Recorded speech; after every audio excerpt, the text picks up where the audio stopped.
everyone, I'm thrilled you're joining us for our brand new videocast, Bespoke Conversations here at Skylark International. I'm Nicki Sims and I'll be your host as together we throw some light on some of the key issues affecting women, both closer to home and across the world. We'll be hearing the inside track from some incredible women who are busy out there changing the story for others in their day-to-day lives. Our conversations will touch on issues particularly affecting women at times, some of which will be sensitive and may trigger past trauma or painful experiences. Today's conversation will touch on the area of baby loss and grief. I'm joined today by Zoe Clark-Coates MBE, author, CEO and founder of the Mariposa Trust. So, are you ready to be inspired, informed and invested? Let's dive straight in. Zoe, welcome to Bespoke Conversations. I'm so happy to have you join us. Thank you for inviting me. It's such an honor. Now listen, I know that you have done a lot of things in your life and we've heard some of your credentials, but here at Bespoke Conversations, we want a little bit more of the inside track. So could you share for us today just a couple of things, surprising things about you that not many people would know? Okay, well, one would be I'm allergic to hedgehogs, which is a very random allergy. That is so random. Yeah, but I always like to tell any server who comes to our table and asks, have you got any allergies, that I'm allergic to hedgehogs, just for their reaction. But yeah, so that's one random thing, and I've never heard of anyone else being allergic to them, so it feels really special. You are very unique. Yeah. The other thing, when I was young, I swallowed a whole pencil. Wow. That also is a random fact. Now that is an impressive thing to pop on your resume. So it's something like Zoe Clark-Coates, Yeah. allergic to hedgehogs, Yeah, can swallow a whole pencil. yeah, in one go, yeah, absolutely. And that everyone always says that's why I'm a writer. Ah, nice. Author, MBE, Yeah. CEO of the Mariposa Trust. Now, so much that we want to dive into here. Tell us a little bit more about your story. I know that when I first met you back in 2013, actually we had a phone conversation, and the thing that really struck me about you was your warmth, your passion, but also the power of your story, because yours has been one of loss and grief. That hasn't been easy. You've navigated a lot. But it's also been one that's been tinged with hope as you've taken some of the pain that life has brought you and turned them into pearls that have supported and helped many others. So I'd love to take you back to that time in your life that really was a very, very defining moment for you. Can you tell us more about your story? Yeah, well, to go a bit further back than that, I trained as a counsellor. I was already a grief specialist prior to ever going through loss myself. I trained, but then I'd gone into the corporate world, and myself and my husband set up an international events PR company. So our clients were people like Coca-Cola, Bupa, big, large companies and government. And we were living life. We were living our best life. We delayed having children because we loved what we did. I didn't use my counselling training every day in a therapy setting. However, I did use it every day in a business setting, which is really interesting. Yeah, that is interesting. Yeah, but we waited to have children. And then I think, like most people, you think you can just decide to have children and then it will just happen. And we were really blessed that that did happen. We did conceive really quickly, but tragically we lost our first baby. And having trained, I knew the process of grieving and how you're meant to talk about the loss, etc. However, we didn't follow any classic advice, and we decided to just keep it private, not discuss it with anybody. I didn't want to be one of those statistics that I'd been hearing about, that 1 in 4 people will lose a baby.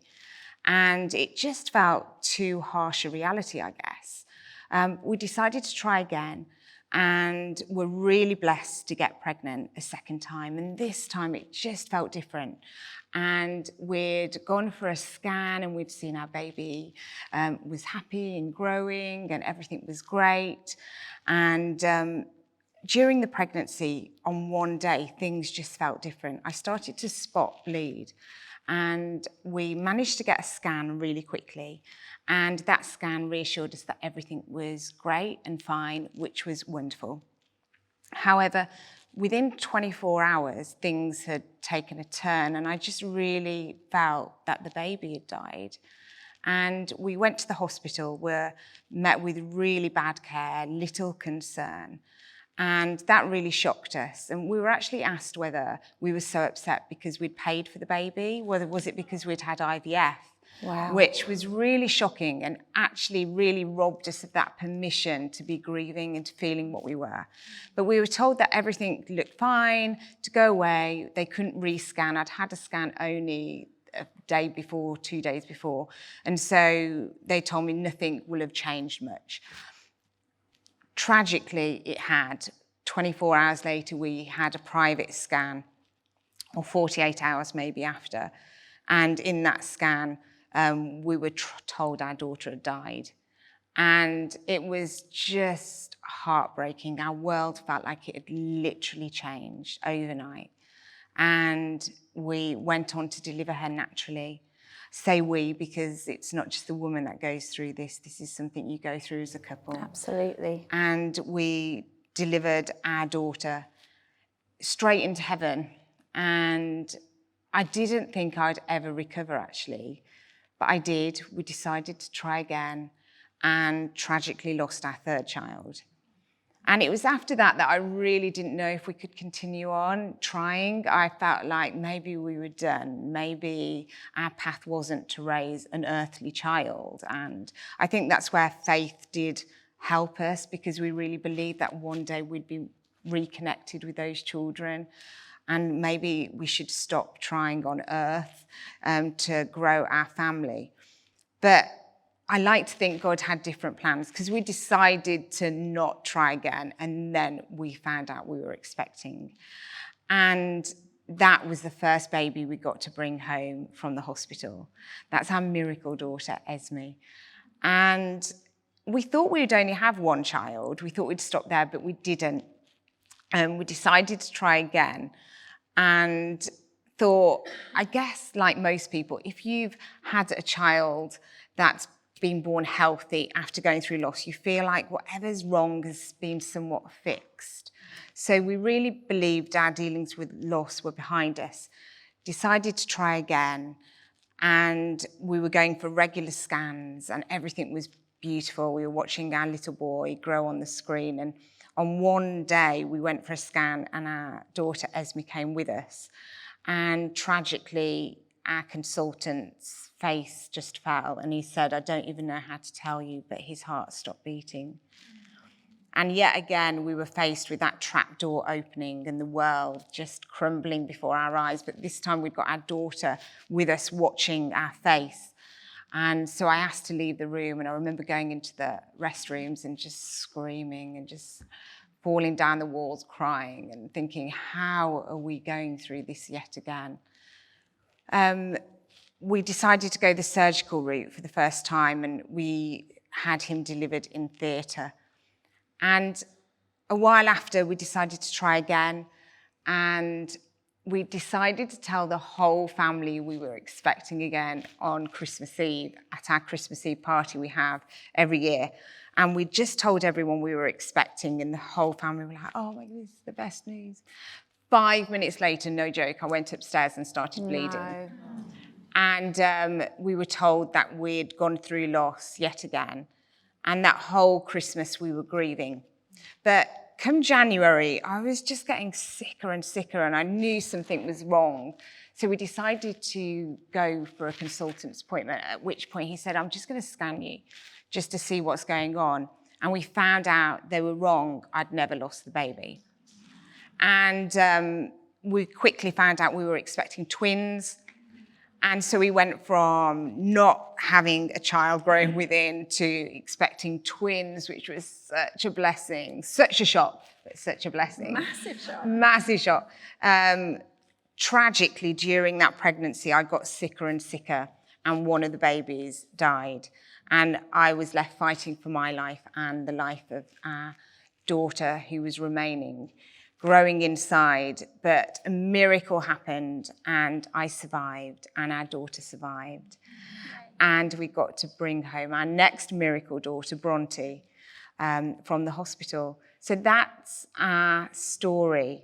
So ironic that I was already a trained grief specialist and then I encountered such grief and loss.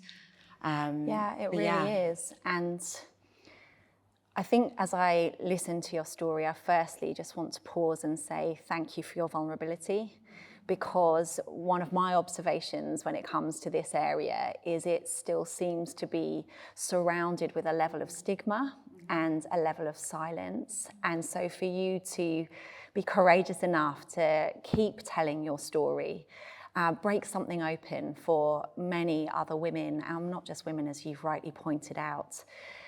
Why do you think there is still such a stigma and silence around this topic, and what are you doing to change the story on that? Great question. I think the stigma is around baby loss, but actually here in the UK, it's also about all grief. Yes. We're not good, the British, at dealing with loss and death. That's so true. And that's just magnified when it comes to baby loss. Part of that is there's a few known rules around baby loss. Don't tell anyone you're expecting until after your 12-week scan, just in case you go through loss. That's a not so hidden message of don't tell us if you go through loss. Otherwise, everyone could tell anyone the moment they're expecting. Because if you go through loss, you need the people to support you.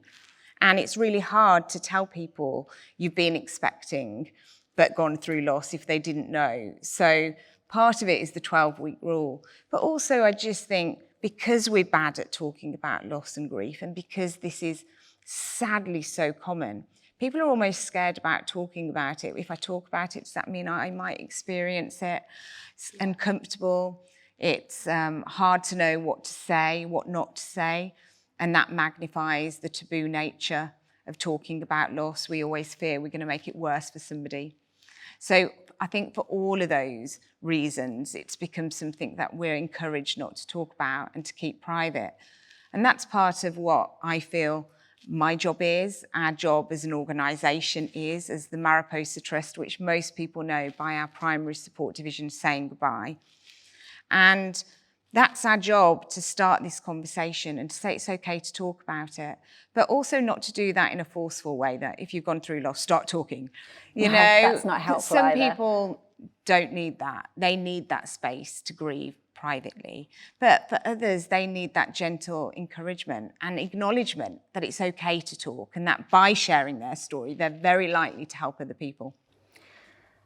I find your observations so true. In my context in church leadership, I think that even though I'm dealing mainly with people who have faith in Jesus and think a lot about eternity, there is still a real difficulty around breaking this subject open. I think people are afraid of saying the wrong thing, as you said.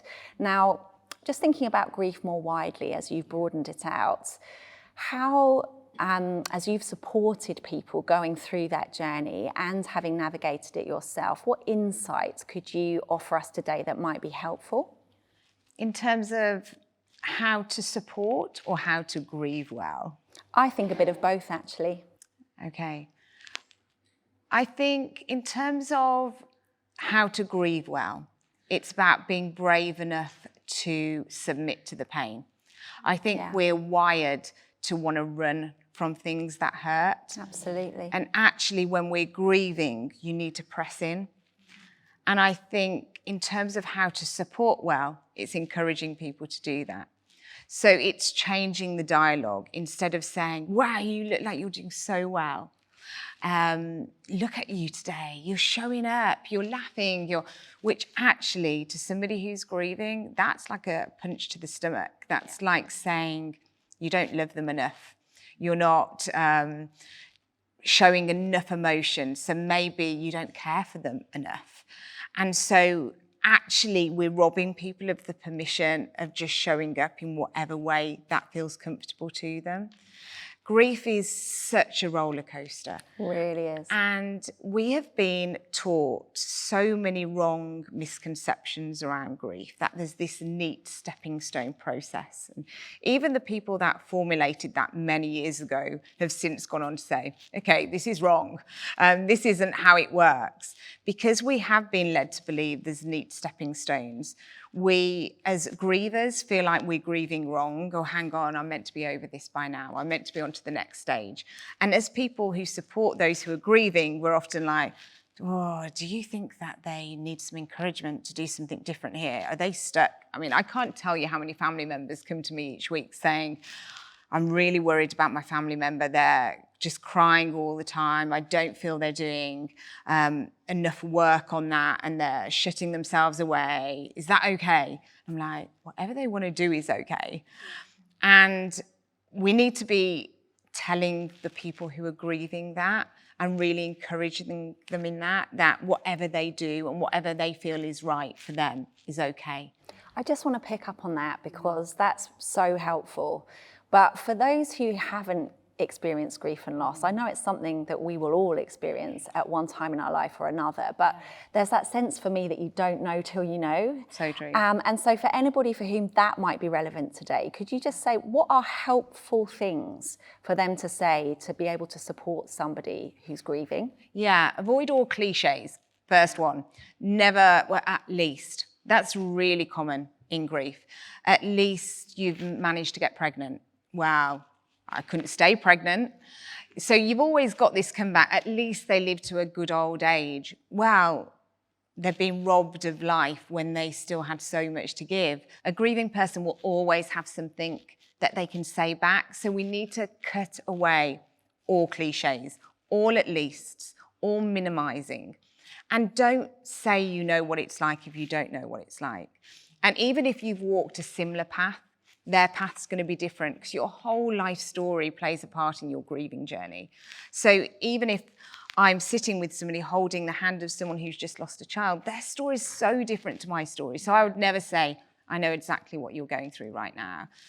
I would let them know that I know the pain of loss. I'd let them know that I know that feeling of desperation, but I'd never say, I know exactly what you're going through. And so show up, but don't minimize, don't at least, and tell them, I can't take away your pain. I wish I could, but I can't, but I can listen. When someone is grieving, they're often traumatized too. Yeah. And how we deal with that trauma is by allowing people to reshare their story over and over again. So giving people permission to do that without rolling your eyes and saying, yeah, I know this, I've heard it before. Just sit in that space and hold it as a sacred space, because it really is a sacred space. Wow, that is so good, because I think the temptation is to stop people from talking about it because you don't want them to feel any more pain. Yeah. So I love that. I think one of the things I've also noticed when it comes to this topic is that we have a tendency to put grief on some kind of hierarchical scale. So there's this comparison game that we're tempted to play that, you know, if I heard a story like yours, that perhaps your grief is bigger than somebody who maybe didn't experience that same amount of losses. Yeah. Can you speak into that hierarchy of grief that we're so tempted to try and create? Yeah, and that's a big thing in this culture, especially in the UK. Yeah. Other nations, not so much actually. North America, absolutely. People try and minimize people's losses by either the extent of loss that they've gone through, the trauma that's been connected to the loss, or the age of the person. So if somebody loses a toddler, for instance, they will say, well, that's much worse than losing a baby at birth. And it's really hard for people who are navigating that, because it robs them of the permission to talk about their pain. I remember talking with this one lady who had gone through a loss at birth, and she told me the fact that her neighbour lost their teenage child. And everyone kept coming up to her and saying, wow, at least you lost your child at birth. Your neighbour's son, they've been robbed of so much more. And so she said that she just couldn't ever talk about her child. And that meant she kept her loss almost secret. And that secret nature of that loss meant the fact that she'd got stuck in the grieving process, had never been able to feel that she could move through that pain. And so we've got to stop this societal competitiveness, which it is, in categorizing grief as one is worse than another, because everyone's grief is important. Everyone's loss is sacred, is important, is the most important thing in the world to them. And so that's one of the reasons we never talk about the gestation of our losses, because people, when we did initially, kept saying to us, oh, you've gone through something so much worse than us. Losing at that stage was so much worse than my loss. And I was like, no, it makes no difference. Every one of my children's lives mattered. The stage of their loss, the stage of their death, meant nothing compared to their lives being taken, the loss we encountered.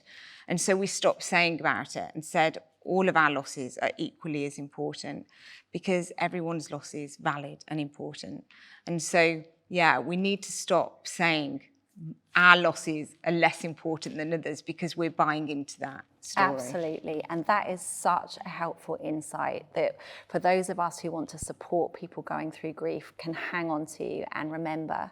So I want to widen the lens now a little, because I'm picturing you going through unimaginable sorrow, navigating loss, all of the emotions, young family as well. So life wasn't stopping for you. All of those balls in the air. And at some point within that, there's this moment where you think, I think there's something I'm supposed to do to change the story here. What was the point when you realized that perhaps some of that pain that you had walked through could produce pearls for others? Yeah, well, I think during the whole loss process and over those years, I was aware of what was missing, partly because of my training and partly because we were alerted to that by our consultant, who was then a friend, who said, don't go looking for support because there's nothing good out there, which really shocked me, given that we were experiencing something that was super sadly common. I couldn't believe there wasn't excellent support out there. We were really blessed. My mum's a therapist, which is why I trained. And so she immediately came to stay with us. So we'd got a therapist on hand. That was so good. Really helpful.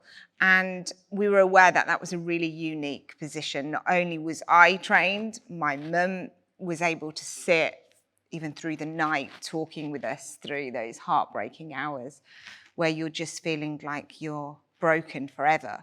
To have somebody on hand like that was something that we really knew was a special gift. But we were looking for what could we do that would be that gift for other people. And I think it was when Bronte was around 6 months of age, I remember praying and just being, God, how are we going to turn all of this suffering into something that could help other people? I knew what we'd gone through wasn't something that God wanted. It wasn't part of his plan. And again, that was something that was being said to us quite often. I can imagine. Well, God's going to use all of this for the good. He allows these things to happen for a purpose. And I remember all the way through thinking, no, that's not the God I serve. That's not the Father I go to when I'm heartbroken, was a God that would allow me to go through all of this suffering and brokenness just so I could do something to help him. Right. That's not a compassionate God. A compassionate God would just give you that call and say, go do it. And so I was really acutely aware that what I'd gone through and what others were going through was all because of the fall. It was because of Adam and Eve. It wasn't because of a God-given, well, I'm going to create them to go through that loss and they will do this for me, like he was this evil puppet master. And so I was really keen to change that almost perception that I feel that a lot of people are fed when they go through loss in a Christian context. That's so interesting. But I was also aware that what we were needing to do was offer that support to everybody. And so anything that we were going to found needed to be secular and not Christian, because all of these people were going through this every year. Over 30 million people every year around the world go through baby and child loss. That's a staggering stat. It is staggering. 250,000 here in England every year in the UK. And so there's a lot of people going through this. So there was a lot of support going to be needed. And so I decided what we needed to do was start a division of our company. And that division would help people navigate loss by holding remembrance services called saying goodbye services.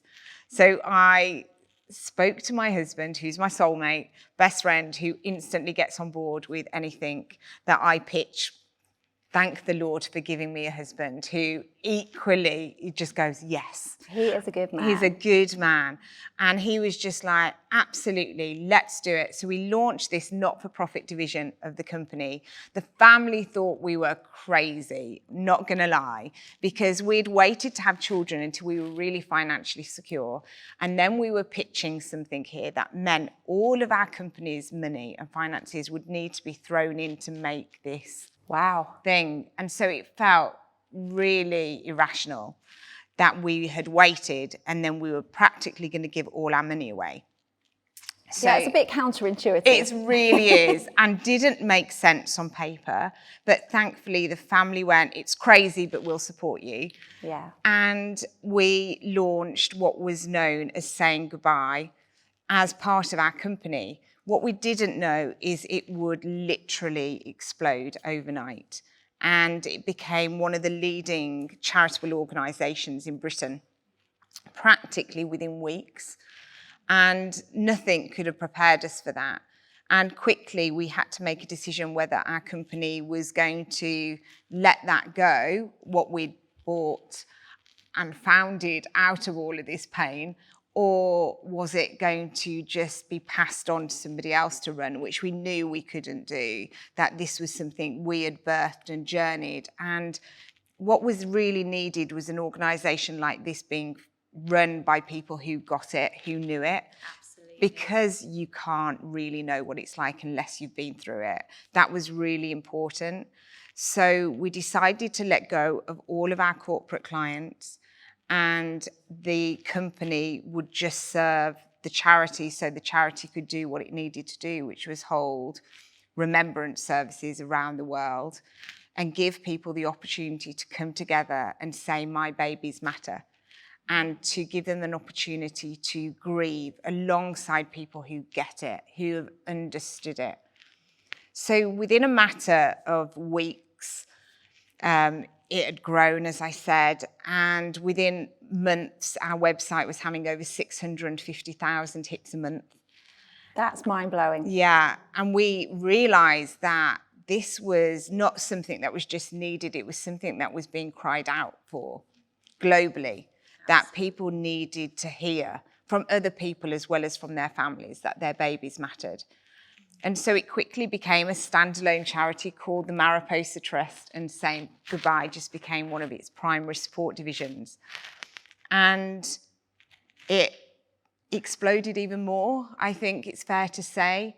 And we quickly founded lots of other divisions to support people in pregnancy after loss, people who were finding it hard to actually have a child and were having infertility issues.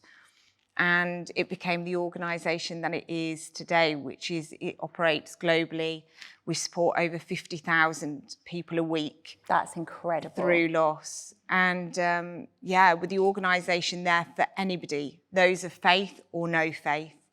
And 70% of NHS hospitals refer to us directly. And we're there for anybody who needs us, whether it be the person who is grieving or a family member or friend who's even trying to support somebody.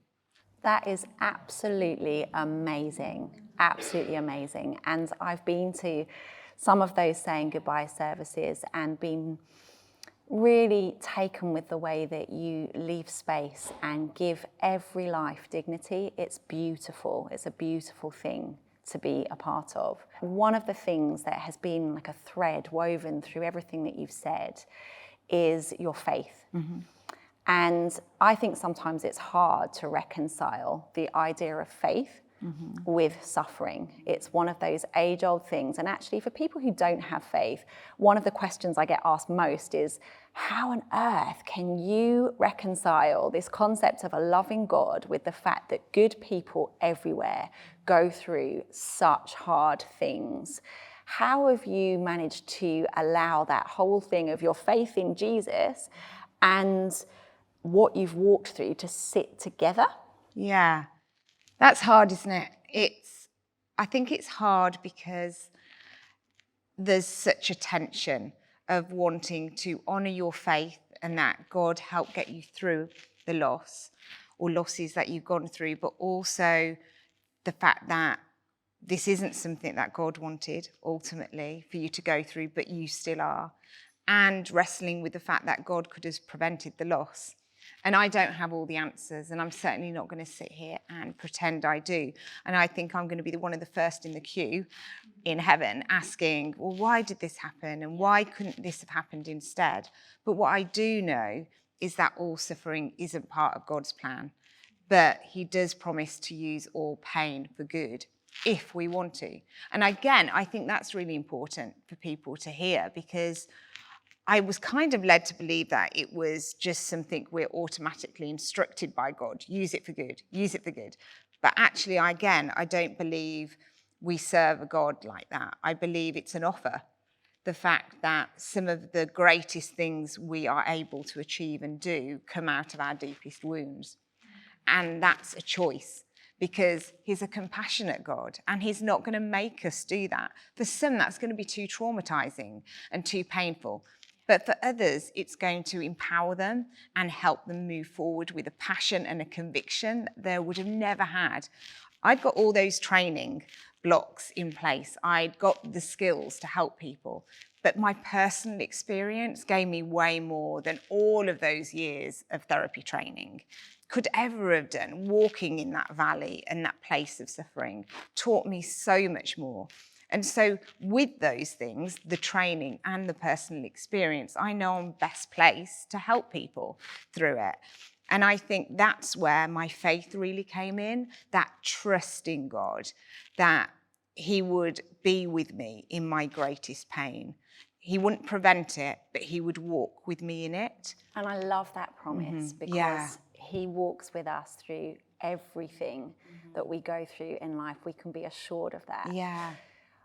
It's interesting what you say, because we're not very good at tension, are we? No. We're not very good at allowing things to sit together uncomfortably. And I think particularly being British doesn't help with that either. Yeah. We just like everything kind of tied up with a neat bow. But there's something so liberating, isn't there, about learning to sit in the mess sometimes, not having all of the answers, despite hanging on with that trust in God. I love how you've described that, and I think that will be really helpful for lots of people watching this video cast. Coming into land, we will have women from all sorts of stages of life watching this and listening to you. We can't help but be inspired by everything that you've done. And there's so much that we haven't been able to touch on. Campaigning, the government review that is affecting incredible change for this on a campaigning level and an advocacy level. But it would also be really easy, if I'm honest, to think, I feel a bit inadequate. What on earth could I do listening to Zoe's story? What is there for me to do when it comes to taking next steps for changing the story for someone else? Yeah, well, I would say that anyone who feels inadequate know that the people who have even achieved those things feel inadequate too. I think that's one part of being a woman. So true. And the fact that I will still be looking at all of the people going, oh my goodness, I could do that, and I'm not doing that, and that guilt and that is really reassuring to know. Yeah, absolutely. So I think we're all in similar shoes, and we'll all feel like there's something more we could be doing. However, I think we all can make the choice to do it or not do it, whether you sit in the back seat or the driving seat. And I'm not going to say everyone should be in the driving seat, because I do believe that there's a place on the bus for everyone. And for some people, that's halfway down the bus. For some people, it's at the back of the bus. For some people, they're driving it. So I'm never ever going to be saying that everyone should go and start an organisation, should go and work with government like I do. Because actually, one working for government is horrible. It's got its beautiful moments, yes, but also it's got horrendous moments, and it's really, really tough. I can imagine. And so I'm not going to encourage anybody to do that sort of work unless you're really called to do some things. I think you're putting yourself in a stress that you don't need to be in. So first, find out what your call is on your life. 2, make a choice whether you want to step up and do something big or something small, and for some, your small is going to be big for others, and your big is going to be small for others. So it's what's important to you. But I think looking at your own story, your own call, what makes you tick is what will make you really successful in what you do. And that might be being a stay-at-home mum. That might be leading a church. That might be being something in media or something in a commercial setting. Whatever that might be, you've got to look at what makes you tick and what's your passion, because that's absolutely the root of success, I think. I work 7 days a week, countless hours a week, but it doesn't feel like work, because it's driven by passion and a call. And that's how you know you're in your sweet spot, right? Absolutely. And that's where I think you really can be fulfilled in what you're doing, but also feel secure in what you're doing. If you're trying to step in other people's shoes, it will always feel uncomfortable. So it's trying to discover the shoes you need to be in yourself. I love that. Wear your own shoes. Yeah. That is a really good take home for us. Now, I'm going to ask all of my guests on Bespoke Conversations the same 2 questions, quick fire, as we come into land on this. Not scared. No? Okay, I'm not giving you a lot of time to think. But first of all, which woman has inspired you most? Oh, okay, that's easy. And that's Brené Brown. Great And answer. I absolutely love her. Yeah. And I love her because she's taught us the power of vulnerability, which really I has. think is absolutely essential in whatever walk of life you're in, whether it be your day-to-day life or work life, that being vulnerable is not a weakness, it's actually your strength. And that's something I really needed to hear as well. I'm a really private person. I didn't want to talk about loss at all. I never wanted to be defined by it. But what I realized by walking into that space was I'm not defined by it, but I have been refined by it. And by walking into that and not being scared of sharing my story, and by being willing to be vulnerable with it, that's where the power has laid in the work that we do. But I needed encouragement of women like Brené to say, this is good, this is right. Well, that is a very handy lead-in for my Okay. final question. Okay. Because if you were to leave us with a very short, just a few words, motivational quote, what would it be? I've been thinking about this for myself, just to give you time to think. And mine would be, start where you are. Okay, that's How about great. you? That's great. Mine would probably be one of my quotes, actually, which is, grief is relentless, but so is hope. Oh, I love that. Because I think it's important for people to know, whatever they're encountering, that there's hope on the other side. And we just need to wait for hope to resurface. Zoe Clark-Coates, thank you. Thank you.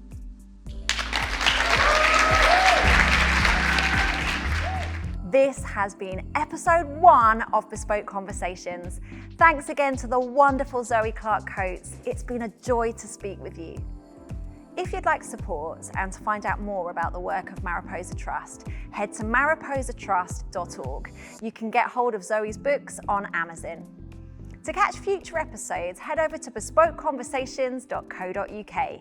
And if you want to get in touch with us about anything, please email us at info@bespokeconversations.co.uk. Thanks to you for joining me today. We'll see you very soon.